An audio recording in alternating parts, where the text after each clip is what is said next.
تو یہ خود ایک بڑا کام ہے یار. جائے کہ ہم دوسرے والے کا گالی دیں. اچھا پہلا نقصان کیا؟ گالی دیا، روکے گئے. دوسرا نقصان، اور اگر کہیں خدا نہ خواستہ گالی غلط دی گئی ہے تو نتیجہ کیا نکلے گا؟ تم نے جو نیکیاں کمائی تھیں وہ دھیرے دھیرے کہاں ڈالی جائیں گی؟ اس کے اکاؤنٹ میں ڈالی جائیں گی. لہذا مسلمانوں کو ایسے حالات میں، جانور بھی ایسے حالات کے بعد بریکٹ کی بات کرتا ہوں، جانور جب سونامی آتا ہے، ابھی کیرلا میں اس کے پہلے 4 سال پہلے آیا تو تصویریں آئیں، درخت پہ 2 جانور بیٹھے ہوئے ہیں جو آپس میں دشمن ہیں. کیا ہے؟ دیکھنا پسند نہیں کرتے ہیں، لیکن حالات سونامی کی وجہ سے اتنا خراب ہے کہ نیچے اتر نہیں سکتے، پانی ہی پانی ہے. دونوں ایک شاخ پر بیٹھے ہیں لیکن دونوں دشمنی نہیں نبھا رہے ہیں. آپ کے لیے بھی پورے دیش میں سونامی آئی ہوئی ہے. جانور ہی سے سیکھ لو یار کہ کیا ہوتا ہے کہ جب ایسے حالات ہو تو دشمن بھی آپس میں کیا کرتے ہیں؟ شانتی اختیار کیے رہتے ہیں اور مسائل کو حل کرنے کی فکر کرتے ہیں. تو یہ جو سب چینل چلائے جا رہے ہیں، ان سب کا یہ ایک نظریہ ہے.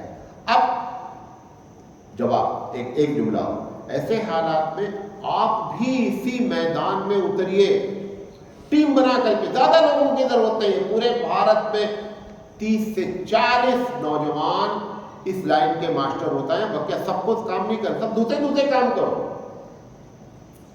حبیب مصطفیٰ صلی اللہ علیہ وسلم جھوٹ کو پسند کرتے تھے. آپ کے سامنے کوئی جھوٹ بولے تو آپ کو اچھا لگے گا؟ حبیب مصطفیٰ کو اچھا لگے گا؟ قطعی نہیں اچھا لگے گا. دیکھیں ہوا کیا، ایک واقعہ، ایک گھوڑا بیچا گیا. غور سے سنیے گا. گھوڑا بیچا، یہودی سے گھوڑا خریدا. یہ طے ہوا کہ مدینے میں آ کے پیسہ دے دیں گے. جب اللہ کے رسول مدینہ پیسہ دینے پہنچے تو اس نے کیا کہا کہ بھیا میں نے کب گھوڑا بیچا آپ کو؟ ٹوٹل انکار کر دیا. ان کے ساتھ اللہ کے رسول صلی اللہ علیہ وسلم کے ساتھ صحابی تھے، غالباً حضرت خزیمہ ان کا نام ہے، وہ ساتھ میں تھے. گھوڑا لینے گئے تھے. جیسے آپ جاتے ہیں، نئی کار ہوتی تو 2-4 اور لے کے جاتے ہیں نا لانے، یہ ایک کلچر ہے. وہ لے کے گئے تو اللہ کے رسول نے کہا بھیا پیسہ لو، گھوڑا دو. انہوں نے کہا کیسا پیسہ؟ کہا جو گھوڑا بیچا. کہاں بیچا؟ یعنی ایسا جھوٹ بول رہا ہے اللہ کے رسول کے منہ پر. تو یہ صاحب اللہ کے رسول کو یاد دلا رہے ہیں، دیکھ بابو وہاں پہ بات ہوئی نا، اتنا پیسہ تم نے کہا، اتنا میں نے کہا، پھر تم نے اتنا کہا، پھر میں نے، آخر فائنل اتنا ہوا. تم نے آ کر کے کہا مدینے میں پیسے دے دو، سواری لے جاؤ. سب سنتے رہے. کون؟ مجھے ساتھ میں صحابی تھے. اس کے منہ سے جملہ نکل گیا یہودی کے، اچھا میں نے بیچا ہے اگر آپ کو بقول آپ کے، تو آپ کے پاس کوئی گواہ ہے کہ میں نے گھوڑا بیچا ہے؟ اب وہاں تو کوئی تھا ہی نہیں. یہ جو صحابی گئے کہا میں تھا نا. اب اسی ٹون میں وہ بات کرنا شروع کی جس ٹون میں یہودی بول رہا تھا. کہا تم نے گھوڑا نہیں بیچا، فلاں جگہ میں بات نہیں ہوئی تم سے، تم نے اتنا کہا، حضور نے سب ساری باتیں تو سن لی تھی انہوں نے. اب وہ یہودی کے پیر سے زمین سرک گئی کہ بابو یہ کیا ہو گیا. اب اس نے وعدہ کر لیا تھا، لہذا گھوڑا اس کو گھوڑا حوالے کر دیا.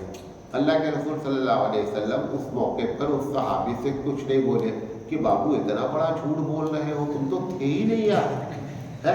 تو کبھی کبھی ایسے حالات ہو جاتے ہیں. بات نہیں سمجھے.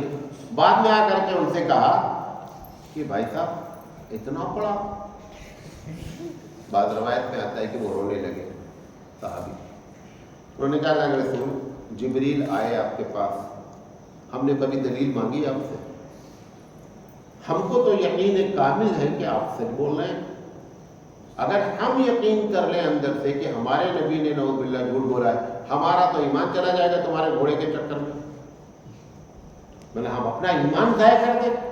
جب ہمارے رسول کبھی جھوٹ بولتے ہی نہیں تو میں کیسے یہ مان لوں کہ یہ جھوٹ بولا جا رہا ہے؟ اس لیے میں نے گواہی دیا کہ اللہ کے رسول صلی اللہ علیہ وسلم کو گھوڑا تم نے بیچا ہے. نبی کریم صلی اللہ علیہ وسلم خوش ہو گئے. فرمایا آج سے خزیمہ کی گواہی 2 کے برابر. یہی ایک صحابی ہے کہ اگر ایک بھی گواہی دیں گے تو کتنی مانی جائے گی؟ 2 گواہی مانی جائے گی. ایسے حالات ہوتے ہیں تو ایسی تیاری کرنی پڑتی ہے. ایسے ہوشیار لوگوں کو چاہیے کہ میدان میں اتریں اور اتر کر کے مسئلے کو کیا کریں؟ حل کریں. تو یہ وہ ایکس مسلم جو تنظیم ہے اس کے لیے میں نے یہ ساری باتیں کی. انشاءاللہ زندگی نے تو RSS نے ایک تنظیم بنائی ہے, اس کا نام رکھا ہے راشٹریہ مسلم منچ. RSS کو پوری دنیا جانتی ہے, ان کا نظریہ کیا ہے اور وہ کس انداز میں محنت کرتے ہیں, ٹھیک ہے. حیرت یہ ہے کہ اس نے مسلم منچ کی تنظیم بنا رکھی ہے, اس کا نام ہے راشٹریہ مسلم منچ, اور اس میں ہم سے بڑی داڑھی والے اس کے ممبر ہیں, اس میں بڑے بڑے عہدے پر ہیں. کیوں؟ چاچا بڑا رویہ اور سب سے بڑا روپیہ, پیسے پہ خرید دیا گیا ہے. جیسا میں نے کل آپ سے بتایا تھا نا, کیسے لوگوں کو پیسے پہ خرید دیا جاتا ہے. اب وہ آتے ہیں داڑھی رکھ کے, اب سامنے والا گھبرا جاتا ہے. تو انشاءاللہ بات کریں گے کہ راشٹریہ مسلم منچ کیا ہے. اللہ تعالیٰ سے دعا ہے کہ اللہ تعالیٰ صحیح سمجھ عطا فرمائے. باخر دعوانا الحمدللہ.